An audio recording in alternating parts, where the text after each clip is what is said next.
I was just hitting the record button. Is it all right if I? Would you be able to send me a copy of this? Yeah. That's the reason I wanted to record it. That way you can post a copy on your site for your fans, and I can post it to mine. As long as you're okay with me recording it. Yes, Make cool. sure. Okay. All right. So I did have couple questions. Let's see. Bear with me. Sorry. Okay, I, no problem. So like first, like what do you want people to know about He Killed Me First? First and foremost, the book is based on it's based on a mashup of true stories. So Okay. if the book is based on true events, it's about domestic violence, and I want to put a disclaimer out there that I will not encourage people to do what Roxy did to end her domestic violence in this book. This book is a cautionary tale of domestic violence, so that the victim and victims of domestic violence, and maybe the suspect, people who are the suspect, they can, get like a warning. Don't end up like this. Yeah. Don't use violence to solve violence. I can totally relate. So thanks for adding that. So actually I need to finish reading that because I haven't actually read it all the way through. I should have been busy trying to get this book launch taken care of and all the other stuff, but I definitely will finish reading it all the way through. Definitely, because it sounded like a good book.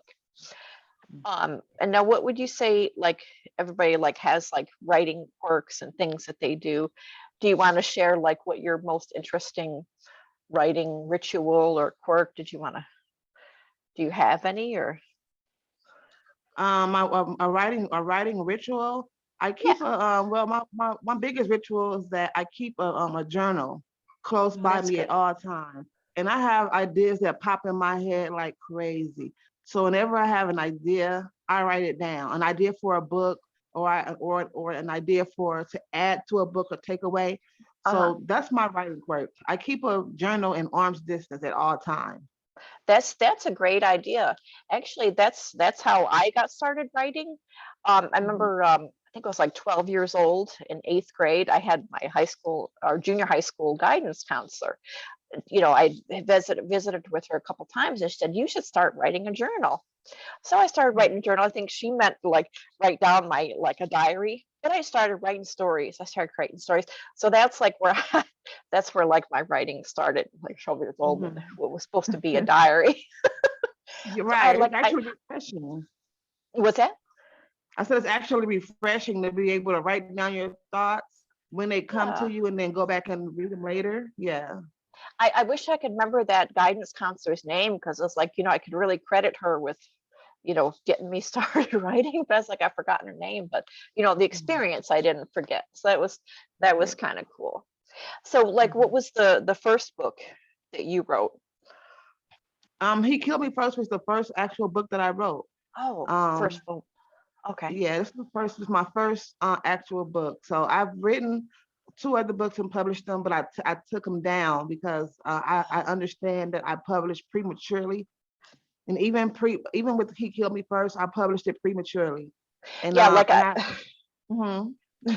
was gonna say, you remember how bad my technically first book, but I took it down, Vampire Hunters. Remember how bad that was? Yeah, I remember that one. And you know what, Annie? I actually had someone that's been on my channel looking at the books, and they actually came across that book, and they were looking for the book. And they were like, well, where is it? I can't find this. So I went and looked. I said, oh, she took it down. I did. So, yeah. Someday I'll put it back up after it's had some editing. Yeah, it had a lot of potential. Yeah, it had a lot of potential. It did. It's a lot of work though. And you've written some short stories? Yes. Okay. But those are. I have another book out that's on Amazon. I just, it's called Damn. The title of the book is Damn, and it's a collection of short stories. Oh, that sounds neat. So they're like urban fiction stories, or non? I wouldn't say urban fiction. There's some urban fiction stuff in there, but there's something in there for everyone. I have Oh, some okay. things in there that's based on reincarnation, something that, they're really short stories too. They're very short stories. I have Oh, something okay. about reincarnation in there. Different things. Just random stories that I've written over the years that I had in that one of those journals. I just decided to go ahead and publish it. Well, that's good. That's good. I'm Yeah. glad that you had the guts to do that. That's good. Yeah, I got Thank a you. couple that I'm working on, and like the two books you've read are the first in the series, Beating Ground and Forging Monsters. Like I was saying, I wanted to keep it the continuity with the title starting with F, but yeah, and I'm working on a couple other ones also. Just a second. What do you like? Do you get a lot of feedback from your readers? Do they like Yeah. message you a lot? Yeah, it seems Yeah. like you have quite a few fans. I've been on your page and seen that there's Yeah. a bit of feedback there. Yeah, I have a lot of people that inbox me, and some of them sometimes I miss the messages because you have to go to the request. They don't show up Uh-huh. in your main box. So I've Oh, I missed a know it. lot, but every now and then when I go and I look at my message request, I see someone that said, I just read your book and oh my God, it was so good. And they wish Oh, they can that's leave a review on awesome. Amazon, but Amazon has this policy where you have to pay a certain amount of money before you can leave a review. So they I can't leave know. reviews. But they come There and they there tell is me. sorry. Yeah, there's so many drawbacks to using Amazon. That's why like most of the links I posted now are like just smash words because Amazon just makes Yeah. life difficult at times. Yeah, it makes it very difficult. Yes. Yeah. So How do you have to do like a lot of research for your books, or is it just you're drawing from your own life experience, or? I'm drawing from the experiences, not my personal experience. Where he killed me first is not my personal experience. I've been a witness to domestic violence. People. I've had friends that were in and still are in those situations, and other people who I've known, I've talked to over the years, and I put those in the book. And Right. I do research. I do conduct research for my books, so I wanted things to make sense. I want to add things in my books that readers, when they read the story, they can also see that there, there are underlying facts with some of this, with some of this stuff. Right. Like for instance, how the way that hurt people. I've heard So that. Yeah. so yeah, I want to put those kind of things in there. So little seeds that I'm planting inside my books. So yeah, I Okay. research. Mm-hmm. Okay. Now, do you hear from people that have like been in those situations? You hear like they're encouraged by reading the things that you write? Yeah, most of the people who have contacted me after reading my book, Mhm. that's the first thing they say to me. They say, "Oh my God, this reminded me of when I was going through this." And a couple of people who had messaged me said to me, "I'm currently in the situation, and I think I want to end it because I might do what she did. I might, go Yeah. there. It's getting to that Wow. point." So I took a while to talk to that person and give them an encouragement, and you don't want to go there. You don't want to end up like that. You don't want to Right. spend the rest of your life in jail. You don't want to have it on your conscience that. So, yeah. Right. And I know that that probably like resonates with a lot of people. And like I've from what I've seen and women that I've known that have been in that situation, it's like there's so many factors that keep them from getting out. They don't know if there's going to be help there, place for them to go. And Yeah. it just does seem that there's too few opportunities to get out of that situation. And I know I've known women that are in that situation, like I said, and it makes it difficult. Yeah, And, very. and unfortunately, a lot of them probably have resorted to doing the same thing that Roxy did. That's the Yeah. reality of it. Yeah. And one of the things that I did in this book is I use, so there's two characters, there's Wayne and Roxy, the husband and wife. They have two children, Jada and Junior. There's brother Yeah. and sister. So I'm having for Jada and Junior to copy their parents' behavior up on each other. Yeah, I And remember reading at the beginning that the little boy was beaten up on his sister and she was scared yeah, and she was saying that he was a monster. because he Yeah, was scared. yeah, I remember reading that in the beginning. It's like yeah, that was like powerful because it was just so realistic of what happens. yeah, I mean, yeah. it's It's unfortunate, but it happens. And I'm hoping that people will read this. People who are in situations who have not come to grips with that's what they're in. That they'll yeah, wake up and they'll see that this is passing on from generation to generation. We have to stop it. yeah. And Yeah. I was in my previous marriage was a relationship like that. So I can relate firsthand because I was in a relationship, and like as far as having a support group, it was basically the only people that I was around were my in-laws, were his parents. And you can Right. imagine there wasn't a lot of Right. help Yep. there. You know, I did Mhm. finally get away from it. It was very difficult. So I can I can totally relate to Yeah. that Mhm. experience. So I'm glad, for this book that you've written Yeah. personally. But Thank you. I'm in a good marriage now, and I'm happy, and I'm trying not to I'm not trying to not make it sound like I'm just firing questions at you. I'm just looking. No, Um, it's okay. is it like when you write these scenes, do you find it like emotionally draining, and how do you recharge after like Yeah. writing I emotion? find it sometimes emotionally draining, and I have to take a break and step away because sometimes when I'm writing, like I said, it's based on a true story. So most of the situations that's taking place are things that I actually witnessed. And when I have to go back and revisit that and I'm writing it out in a book, I'm telling other people's story through my story. And Yeah, it's like, yeah. wow, this really did happen. Like this really happened. And I remember the feelings that came along with it when I witnessed it happen, when I was there when it was happening. Hmm. Just being a friend of a person who's going through that and trying to uplift that person, but coming off as a something else. So Yeah.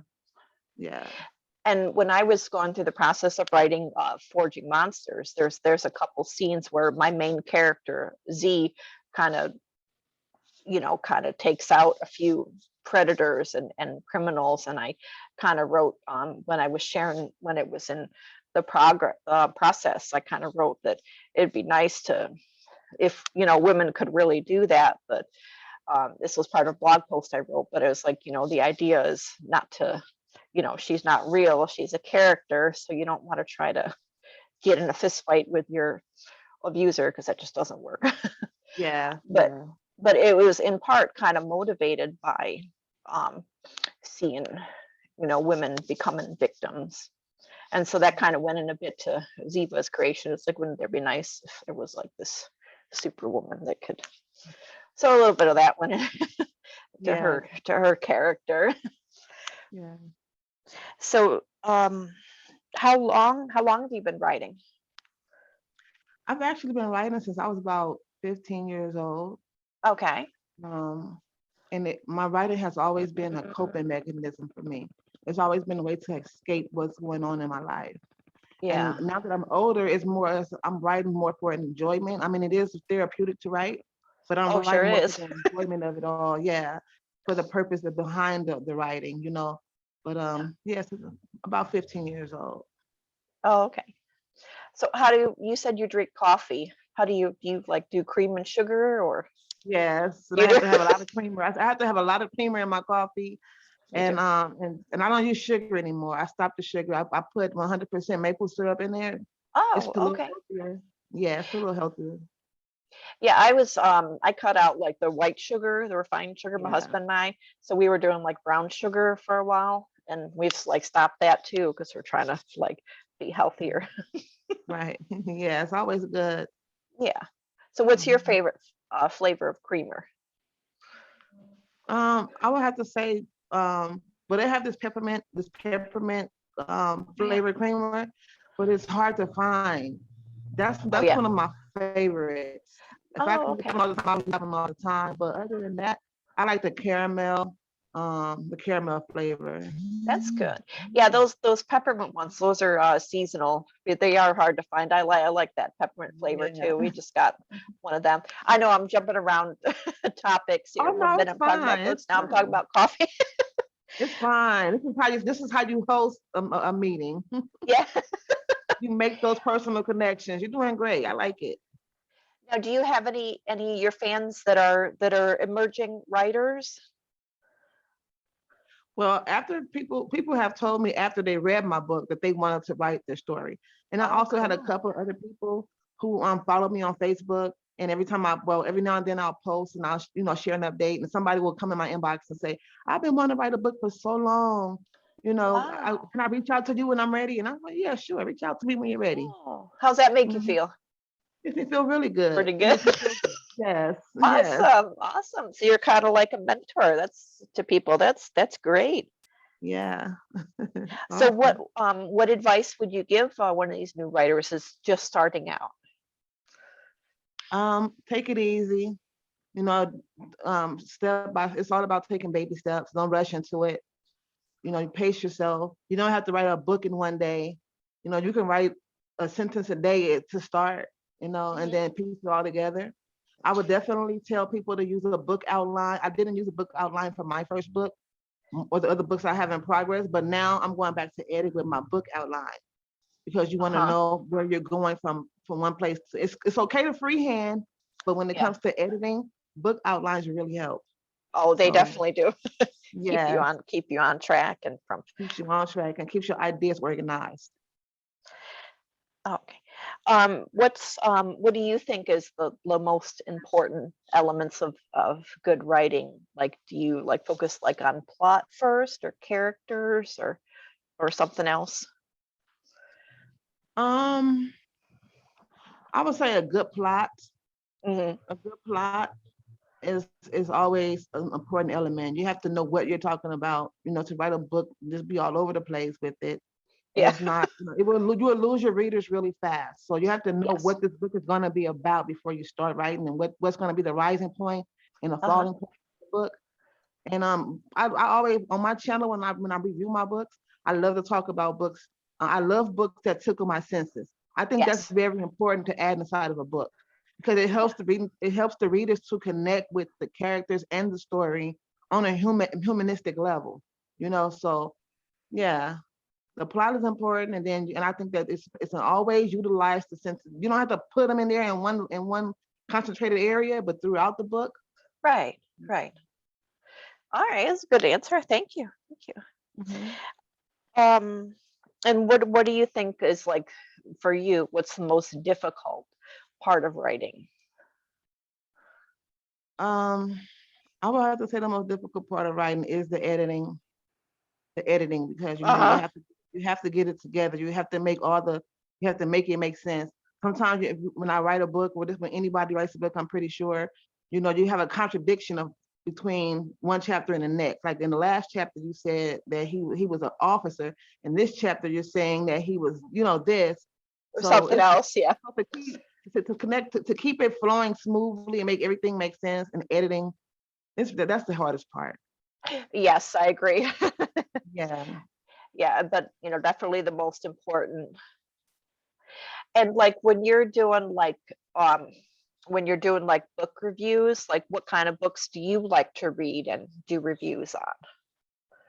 I'll be honestly, I love urban fiction books, Hmm. but any book that's well written, I can read any book. Once I start reading, and if it catches my attention, then I mean, it doesn't really matter what the genre is. If it's a good book, it's a good book. So I like all types. Yeah. And I Yeah, noticed you got a lot of fans on your YouTube channel where you do the reviews. yeah, yeah. And then let's see your Instagram, it's Anita's Treasures. Is your Anita Tequila Treasures. Okay, is that the name of the YouTube channel too? I think. Well, it was, but I changed it to Queen I'm Unique. So Oh, okay. I've seen that popping up in my feed. I'm like, who is this? yeah, because I'm Realize gonna it was change you. the channels. I'm gonna change the channel's name once more because the Queen I'm Unique is me, and I want the channel to represent more than just me. I want the channel to represent authors across the world who self-publish their books. So I don't want to Great, focus the name on just me. But for great. now, that's all I can come up with for now. Okay. Yeah, Yeah, I definitely I like the self-publishing, and there's a lot of self-published authors out there that could yeah, definitely use, somebody supporting them for sure. And that's the yeah. route I went, at least for now. So Yeah. you self-publish also. Like what was it like getting started with the self-publishing? It was challenging to try to figure out where to start, Hmm. if this is the best route to take. But I think that was the best thing I could have done, because I was writing books, and I was writing, I had ideas and other things I had done, and I'm Yeah. looking for agents. I've even went to writers conferences, and I'm looking for agents to publish me, and I'm getting rejected because that's not what they're looking for. And it made me feel as though my work wasn't good enough, but I had to understand it just wasn't good for them. It can be good for other people. So instead of limiting myself to an agent, which is, Yeah. I mean, it's not nothing wrong with that, but why not just go ahead and be my own agent? You Yeah. know, so Yeah. I mean, a lot of people there, that's the way, it's best for them, especially starting out. Like I started out like that right away because I didn't think my writing was good enough even to even try to submit to an agent. So I just said I'm just going to self-publish and kind of learn learn as I go, like you said. And was that the first? I think that was the first platform that you published to was Amazon, because you said that was your first full book. yeah, Was He Killed Me yeah, First? yeah, And I think you're on Goodreads also. I've seen you on there. yeah, yeah, Yeah, yeah, that was I like Goodreads. There's a lot of authors on there. I think even big name authors. I follow Dean Koontz on Goodreads, and mm, he I have on my uh, computer screensaver the background. I went and found out how much he earns per year, and I screenshotted it and I put that as my background, and underneath was a clip that said what one person can do another can do. So now, like, that's my goal. That's the very first thing I yeah, see when I open my laptop. Is this yes, is how much he makes, and I can do that too, as like a yeah, motivation. So absolutely. he's on, and he's one of my inspirations. I had read Dean Koontz a lot when I was younger, and he was one of my writing inspiration. Mhm. Who are your writing inspirations? Um, my first one I would say is Eric Jerome Dickey, and loving memory. You know, he's resting in peace. He passed on. He's passed away now. Oh, Eric Jerome Dickey is one of the first authors that I really got into, and then Terry McMillan was another one, and Ashley and Jaquavis. Um, oh, okay. yeah, so I've been really reading the more urban fiction books. So those are the ones that inspired me to get into the writing. Oh, okay. Yeah. And before I actually started writing, well, I mean, not before I started writing, before I actually started thinking about publishing, I was a virtual assistant and for a few years, and I had a lot of clients that were authors. So I kind of like in seeing helping them out and helping their social media, I kind of learned, how to run the business and do the craft side of it. And like one Mhm. of my biggest inspirations, clients that I worked with was Linda Joyce. She writes romance novels, the Bayou Bound novels. She's got several, and she like back then she was on her first one. So it was neat. Mhm. I learned a lot from her. So I always credit her in my book. In my book. So Absolutely. she is a big inspiration. So what was your authors that you mentioned? What do you find most inspiring about them? Mm. Well, the way that they write, and then their books deal with real life situations. Right. Eric Jerome Dickey, he writes about relationships more often. Most of the books that I read from him are about really personal relationships between two people, and they seem to be real. They're very realistic, you know. Hmm. So I'm into realistic things um, that I can relate to, like things that I can relate Yeah, to because it pulls me in. You know, if I can relate to it, it pulls me in. So they're very relatable. relatable is good. Yeah. Mhm. Like I relate mostly to horror. That's what I write about. Like the best advice is write what you know, and I know Yeah, I can tell that you write about things that and real life things, and I think you do a very good job at it. thank you. You're welcome. All right, well, I think I'm about out of questions, and you're probably sick of looking at my face. So Oh, I'll no, let you, if absolutely you want to get not. back to your coffee. I really appreciate your time, And I'm gonna when I post this interview, I'm gonna post a link to He Killed Me First, and get people the word out about that. Thank you so much for taking the time to let me interview you. Thank you for interviewing me. I appreciate this. You're welcome. I'm probably gonna have another cup of coffee too. Me too. All right, Anita, you have a wonderful day. You too. Bye. Bye.